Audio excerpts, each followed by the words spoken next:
हाजी सबू सिद्दीक ने अपनी शुगर फैक्ट्री पूरी तरह से बंद कर दी। ये फैक्ट्री इतनी बड़ी थी कि इसके जरिए बनाई गई शुगर पूरे इंग्लैंड में इस्तेमाल की जाती थी। बहुत कम लोग जानते हैं कि बाटा कंपनी भी मुसलमानों की थी, जिसे असहयोग आंदोलन के दौरान एक अंग्रेज ने खरीद लिया था। आपको ये जानकर शायद हैरानी हो कि भगत सिंह का केस लड़ने वाला शख्स भी एक मुसलमान था। बैरिस्टर आसिफ अली ने भगत सिंह का केस तब लड़ा जब कोई भी भगत सिंह का साथ देने को तैयार नहीं था। इंकलाब जिंदाबाद का नारा देने वाले हजरत मोहानी भी एक मुसलमान थे।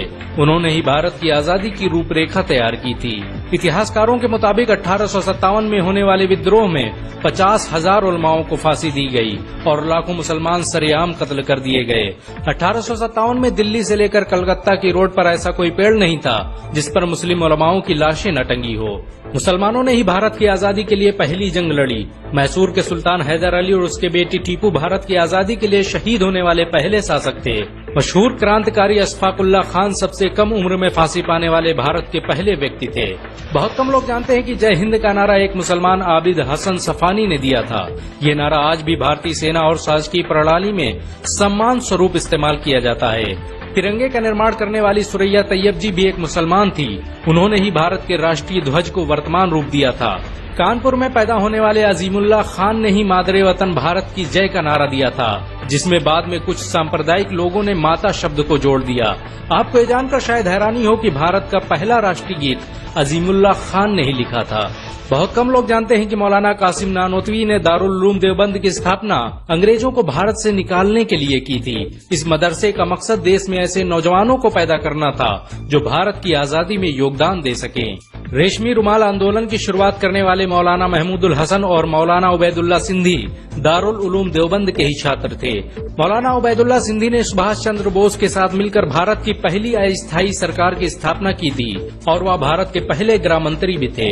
आपको ये जानकर शायद हैरानी हो कि मौलाना महमूदुल हसन ने ही 1920 में गांधी को महात्मा का लक़ब दिया था। उनका ये नाम इतना मशहूर हुआ कि पूरी दुनिया में गांधी महात्मा गांधी के नाम से जाने जाने लगे। महमूदुल हसन ने ही हकीम अजमल खान के साथ मिलकर 1920 में जामिया मिलिया इस्लामिया यूनिवर्सिटी की स्थापना की थी, ताकि भारतीय शिक्षा तंत्र को अंग्रेजों के चंगुल से आजाद करवाया जा सके। आपको ये जानकर शायद हैरानी हो कि काला पानी जैसी दर्दनाक सजाओं को पाने वाले 90% से अधिक लोग मुसलमान थे। अंडमान निकोबार में आज भी सबसे ज्यादा कब्रें मुसलमानों की हैं। मुसलमानों के अलावा दूसरे लोगों ने काला पानी से बचने के लिए न सिर्फ माफीनामे लिखे बल्कि अंग्रेजों की मुखबिरी भी की। मुसलमानों ने ही अंग्रेजों के खिलाफ सबसे पहले हथियार उठाए। 1772 में शाह अब्दुल अजीज ने अंग्रेजों के खिलाफ फतवा देते हुए ऐलान किया कि अंग्रेजों की गुलामी हराम है और हर मुसलमान पर फर्ज है कि वो अपने मुल्क और देश की आजादी के लिए खुद को कुर्बान कर दे। 1857 में होने वाले विद्रोह की प्लानिंग एक मुसलमान मौलवी अहमदुल्ला शाह ने की थी। वो भारत के अकेले इंसान थे जिन पर अंग्रेजों ने 50,000 रुपए का इनाम रखा था। यह रकम इतनी बड़ी थी कि राजा जगन्नाथ ने पैसों की लालच में आकर अहमदुल्ला शाह की मुखबिरी कर दी और अंग्रेजों ने उन्हें शहीद कर दिया। बहुत कम लोग जानते हैं कि 1857 में शहीद होने वाले 90% लोग मुसलमान थे। जालियांवाला बाग में जनरल डायर की गोलियों का निशाना बनने वाले अधिकतर लोग भी मुसलमान थे। भारत की आजादी का नेतृत्व करने वाले संगठन इंडियन नेशनल कांग्रेस के 9 से अधिक प्रेसिडेंट मुसलमान रहे। गांधी जी ने अफ्रीका में जहां वकालत की पढ़ाई की, वो कॉलेज भी एक भारतीय मुसलमान का था और वह जब भारत में आए तो उन्होंने आजादी के लिए अली ब्रदर्स के साथ काम करना शुरू किया, जो कि मुसलमान थे। बहुत कम लोग जानते हैं कि 1921 में केरल के मुसलमानों द्वारा अंग्रेजों के खिलाफ लड़ी गई जंग में 3000 से अधिक मुसलमान शहीद हुए थे और 50,000 मुसलमानों के जेल में कैद कर दिया गया था। ये आंदोलन मोपला मुस्लिम आंदोलन के नाम से जाना जाता है। 1942 में शुरू हुए भारत छोड़ो आंदोलन की रूपरेखा मौलाना अबुल कलाम आजाद ने तैयार की थी। संविधान निर्माता डॉक्टर भीमराव अम्बेडकर को पहचान दिलाने में मुसलमानों का बड़ा योगदान रहा है। 1946 में जब भीमराव अम्बेडकर दलित होने की वजह से इलेक्शन हार गए तो बंगाल मुस्लिम लीग ने उन्हें मुस्लिम इलाके से इलेक्शन लड़ने की दावत दी। इस तरह भीमराव अम्बेडकर संविधान सभा का हिस्सा बन सके। अगर मुसलमान भीमराव अम्बेडकर को इलेक्शन न जिताते तो उन्हें कभी भारत के संविधान को लिखने का मौका न मिलता। भारत की आजादी के लिए सबसे ज्यादा लेख, शायरी, गीत और किताबें मुसलमानों ने ही लिखी। अल्लामा इकबाल के जरिए लिखा गया सारे जहां से अच्छा आज पूरे भारत में गाया जाता है। आपको ये जानकर शायद हैरानी होगी कि देश के लिए शहीद होने वाला पहला पत्रकार मौलाना मीर बाकर एक मुसलमान था। भारत की आजादी के लिए मुस्लिम राजाओं और महाराजाओं ने अपने खजाने खोल दिए।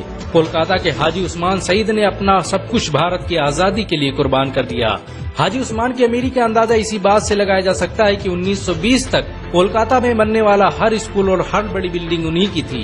कोलकाता के पहले सुपर स्टोर कैश बाजार की बुनियाद हाजी सईद ने ही रखी थी, लेकिन बाद में उन्होंने अपनी सारी दौलत देश को दान कर दी और खुद एक किराए के घर में रहने लगे।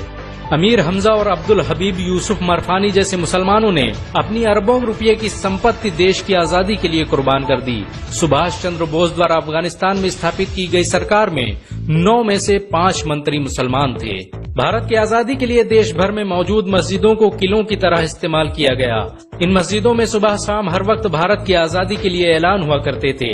आजादी के वक्त कोई मस्जिद ऐसी नहीं थी जिसकी दीवारों पर मुसलमानों का खून न लगा हो।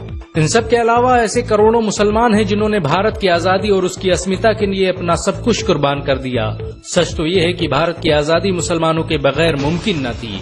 भारत आज भी आजादी के लिए मुसलमानों का एहसानमंद